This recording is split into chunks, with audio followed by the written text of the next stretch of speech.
Mana shu 3 ta toifa mijoz bilan ishlash kerak emas. Birinchisi qarindosh.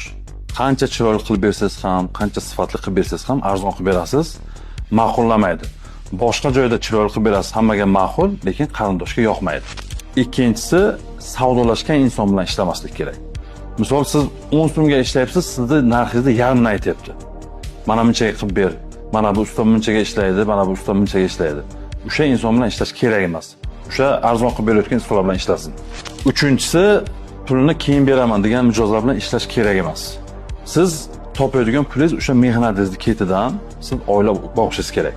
Bu yoqda narsaga kelishdingiz-u, ishni qilib berasiz, u pulni bera olmasangiz, keyin qarzga botishlar shundan kelib chiqadi. Shuning uchun mana shu 3 ta toifa insonlarni tavsiya qilmayman ishlashni. Mana shu 3 ta toifa mijoz bilan ishlash kerak emas. Birinchisi qarindosh.